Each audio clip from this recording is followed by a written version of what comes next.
Hai semua, kita ketemu lagi di online service bersama Radiance Community. Ini sudah minggu ketiga di bulan April 2020. Dan kalau kita tetap ibadah di gereja kita di GB Renewal, minggu ini kita mungkin sudah mengadakan acara kesaksian pujian. Tidak apa-apa, Tuhan bisa untuk mengatur, kita juga bisa mengatur waktunya selanjutnya lagi.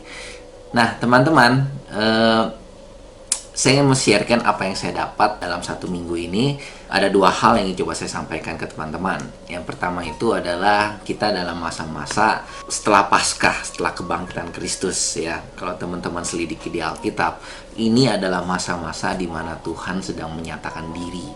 Ya, pada saat dia bangkit, dia menyatakan diri kepada murid-muridnya. Tapi ada satu perikop yang menggugah hati saya, itu adalah pada saat di Lukas 24 ya. Pada saat ada dua orang murid sedang berjalan ke Emmaus, mereka sedang membicarakan apa yang telah terjadi setelah kematian Kristus, dan tiba-tiba Kristus bangkit. Mereka dalam perjalanan, mereka berbicara, mereka bertukar pikiran, tiba-tiba ada satu sosok datang berjalan bersama dengan mereka, ya kan? Mereka nggak tahu kalau itu adalah Tuhan Yesus, ya. Sampai Tuhan Yesus bertanya, kalian lagi ngomongin apa sih? Dan mereka berbicara, kamu nggak tahu apa yang terjadi, macam-macam di sini. Dan suatu saat sampai mungkin ya nggak tahu, mungkin Tuhan Yesus harus berbicara dan harus berbicara, hey kamu orang bodoh, betapa lambannya hatimu, ya. Saya mengaplikasikan dalam masa-masa seperti ini bahwa saya percaya bahwa Tuhan sudah menyatakan dirinya secara pribadi kepada saya, kepada teman-teman semua, dan ini adalah masa-masa yang cukup penting ya. Setelah kebangkitan, Tuhan menyatakan diri kepada murid-muridnya, dan aku berdoa Tuhan menyatakan diri ke teman-teman secara pribadi ya. Tapi yang aku mau sampaikan bahwa jangan sampai kita seperti kedua orang murid ini ya. Kita nggak sadar kalau Tuhan sedang berjalan bersama kita sendiri nggak tahu, sampai Tuhan sendiri harus menegur kita, atau mungkin waktunya sudah terlambat pada saat kita sadar kalau Tuhan sedang berbicara mengenai situasi, Tuhan sedang berbicara mengenai pengalaman, sedang berbicara mengenai apa yang terjadi dalam diri kamu. Tapi sendiri kita nggak tahu, kita terus menyalahkan diri kita menyalahkan keadaan, kita menyalahkan orang lain. Tapi bersyukur karena Yesus adalah Allah yang baik, Tuhan yang sangat baik terhadap diri kita dan pada teman-teman semua. Dia tetap sabar dan menunggu kita. Amin. Aku berdoa biar dalam masa-masa seperti ini teman-teman tetap kuat, teman-teman tetap berpengharapan kepada Kristus, terus bangun hubungan bersama dengan Kristus. Amin. Amin. Nah, firman yang kedua yang ingin coba saya sampaikan dalam masa perenungan saya mendapat di kitab Yeremia 29 ya. Kalau teman-teman buka di Yeremia 29 itu berbicara mengenai surat kiriman kepada orang buangan di Babel. Saya mungkin akan menceritakan dulu mengenai background apa yang terjadi. Jadi bangsa Israel kalah berperang dengan bangsa Babel yang dipimpin oleh Nebukadnezar, dan karena kalah semua menjadi tawanan bangsa Babel.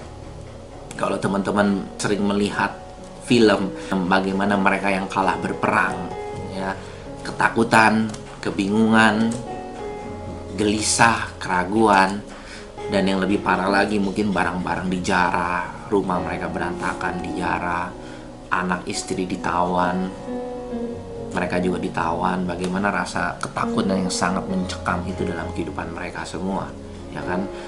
Dan lebih parah lagi karena bangsa Israel ada bangsa yang taat beribadah, mereka melihat bagaimana rumah bait Allah dihancurkan oleh bangsa Babel, dan segala perabotan yang mereka anggap itu kudus, yang mereka anggap itu holy, yang mereka anggap itu adalah lambang kehadiran Tuhan, diangkut oleh bangsa Babel, oleh Nebukadnezar, untuk dipindahin ke Babel. Dan berarti bagaimana teman-teman bisa merasakan bahwa saat itu bangsa Israel berkata, di mana Tuhan? Kok Tuhan tidak menolong kami? Kok Tuhan tidak menolong saya? Kok Tuhan diam saja? Ya kan? Dan ada suatu hal yang menarik bahwa Nabi Yeremia hadir di situ. Ya, dan dia menulis surat kepada bangsa Israel yang ada di dalam pembuangan. Dan saya pada saat baca surat ini, saya baca kitab Yeremia di pasal 29 ini, saya mendapat kekuatan yang baru. Ya, saya bacakan kepada teman-teman dari ayat 1 sampai ayat 14. Surat kiriman kepada orang-orang buangan di Babel. Beginilah bunyi surat yang dikirim oleh Nabi Yeremia dari Yerusalem kepada tua-tua di antara orang buangan, kepada imam-imam, kepada nabi-nabi, dan kepada seluruh rakyat yang telah diangkut dalam pembuangan oleh Nebukadnezar dari Yerusalem ke Babel. Itu terjadi sesudah Raja Yekhoya beserta ibu suri, pegawai-pegawai istana, pemuka-pemuka Yehuda dan Yerusalem, tukang dan pandai besi telah keluar dari Yerusalem.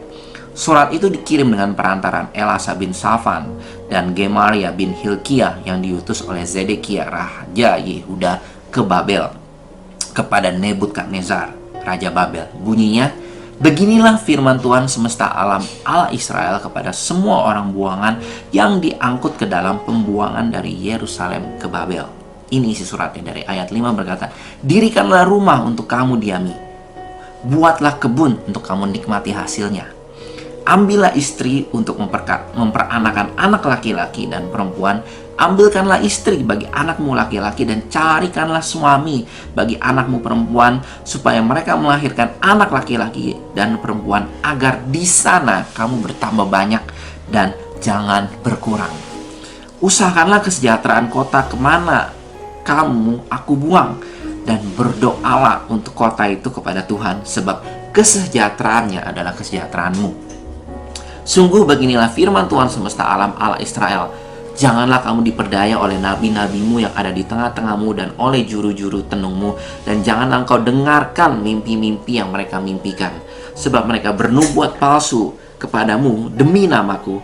Aku tidak mengutus mereka, demikianlah firman Tuhan.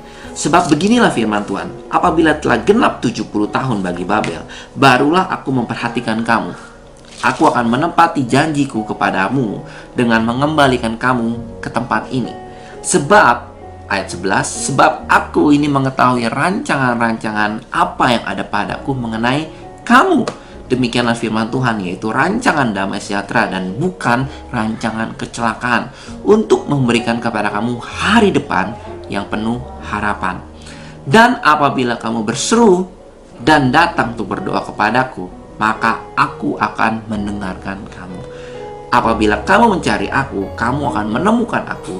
Apabila kamu menanyakan aku dengan segenap hati, aku akan memberi kamu menemukan aku. Demikianlah firman Tuhan, dan aku akan memulihkan keadaanmu dan akan mengumpulkan kamu dari segala bangsa dan segala tempat kemana kamu telah kucerai beraikan. Demikianlah firman Tuhan, dan aku akan mengembalikan kamu ke tempat yang dari mana aku telah membuang kamu. Nah teman-teman, ada beberapa poin yang ingin coba saya sampaikan dalam surat Nabi Yeremia kepada bangsa Israel, seluruh rakyat Israel yang ada di pembuangan. Karena saya berpikir mirip seperti kita, walaupun kita mungkin tidak dalam masa pembuangan, tidak seperti bangsa Israel, tapi kita dalam masa PSBB, dalam masa kita dikarantina di rumah. Ya, mungkin ada yang ketakutan, mungkin ada yang kebingungan, mungkin ada yang bosan. Tapi firman Tuhan berkata melalui Nabi Yeremia kepada bangsa Israel di saat pembuangan seperti kayak gini. Pertama di ayat 5 bahwa dirikanlah rumah untuk kamu diami, buatlah kebun untuk kamu nikmati hasilnya. Dalam masa-masa ketakutan, dalam masa-masa kebingungan, dalam masa-masa kegentaran seperti ini, kita nggak tahu apa yang terjadi. Tapi firman Tuhan berkata, dirikanlah rumah untuk kamu diami. Saya suka dalam bahasa Inggrisnya berkata bahwa build a home and make yourself a home. Jadi Tuhan mau pada saat bangsa Israel ada dalam pembuangan, bukan di Yerusalem, Tuhan mau pada saat dalam masa pembuangan itu kamu tetap untuk membangun rumah, kamu bikin rumah. Dan saya suka dalam bahasa Inggrisnya berkata make yourself at home. Teman-teman bisa bayangin, dalam masa pembuangan, kebingungan, ketakutan, Tuhan berkata bahwa make yourself a home. Ya, buat rumah untuk kamu diami. Buat saya pribadi, rumah tidak cuma sekedar bangunan atau aksesoris yang ada di dalamnya, tapi rumah itulah berbicara suasana, atmosfer.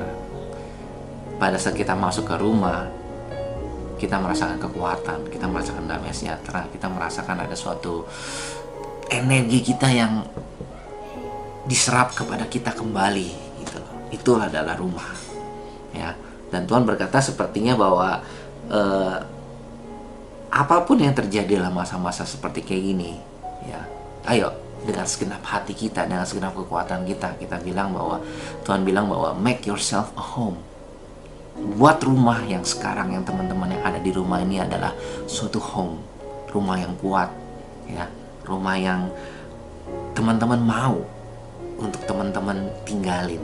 Ya, saya tahu mungkin banyak dari kita yang nggak suka ada di rumah, bosan dengan di rumah, ya. Tapi firman Tuhan berkata make yourself a home, ya. Ini firman yang cukup bagi saya sangat kena sekali kepada saya. Terus yang kedua ada berbicara bahwa buatlah kebun untuk kamu menikmati hasilnya. Itu berbicara mengenai dalam masa-masa di rumah, in home, ya, tetap produktif. Kemarin saya berbicara mengenai istirahat di dalam Tuhan, rest in God, ya, di kitab Yesaya 30 ayat 15, rest in God. Bagaimana kita mengatur nafas kita, bagaimana kita untuk beristirahat, dan bagaimana kita untuk menyusun strategi dalam masa-masa seperti kayak gini. Inilah saat yang paling tepat kita untuk produktif, teman-teman. Apa yang kita bisa lakukan dari rumah, kita lakukan segenap hati kita. Saya tertarik dengan ada firman Tuhan di kitab Daniel, di Daniel 11 ayat 32, bahwa umat yang mengenal Allahnya akan tetap kuat dan akan bertindak, tidak diam-diam, tapi mereka yang mengenal Allahnya, mereka akan tetap kuat dan mereka akan bertindak. Amin. Yang kedua, di ayat 7 berkata bahwa usahakanlah kesejahteraan kota kemana aku buang, dan berdoalah untuk kota itu kepada Tuhan, sebab kesejahteraannya adalah kesejahteraanmu. Teman-teman, kesejahteraan Jakarta adalah kesejahteraan kita. Teman-teman harus ingat ini. Yang kita bisa lakukan, kita turut apa kata pemerintah untuk PSBB di sini kali ini, jaga jarak, pakai masker, ya. Dan yang mungkin yang terpenting, kita berdoa untuk kesejahteraan Indonesia, Jakarta. Karena firman Tuhan berkata bahwa berdoalah untuk kota ini, karena kesejahteraan kota itu adalah kesejahteraan kita semua. Amin. Amin. Nah, yang ketiga, firman Tuhan berkata bahwa jangan kamu diperdaya oleh nabi-nabi yang ada di tengah-tengahmu.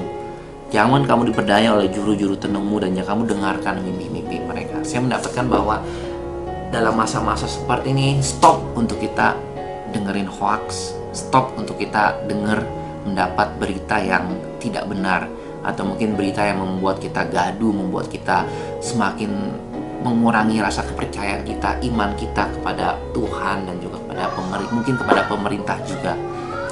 Jadi teman-teman, tolong perhatikan, karena aku pikir banyak sekali edaran-edaran hoax yang tidak benar, dan ini cukup membahayakan buat kita, ya.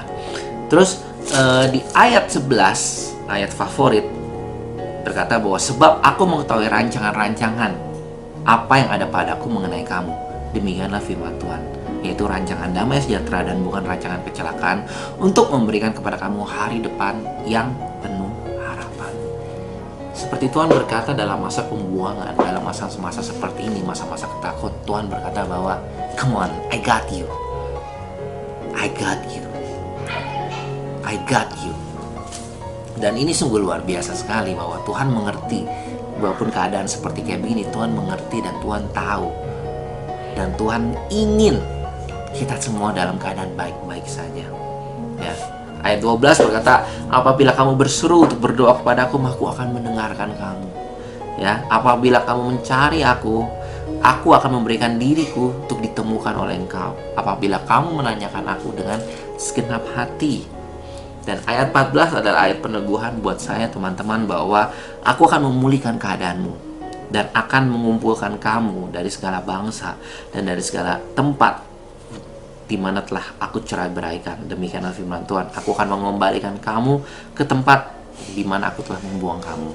Seperti Tuhan berbicara dalam masa-masa seperti kayak gini, kita di karantina karena ketakutan akan COVID-19 ini, kita dicerai-beraikan, kita di rumah masing-masing, kita tidak bisa beribadah, kita bertemu cuma secara online menggunakan video atau menggunakan Zoom, teman-teman, kita cuma secara online, kita tidak bisa ketemu secara fisik, kita tidak bisa shake hand, kita mungkin tidak bisa untuk berpelukan, atau kita tidak bisa untuk berjabat tangan. Tapi firman Tuhan seperti di ayat 14 ini berkata bahwa aku akan mengumpulkan kamu kembali.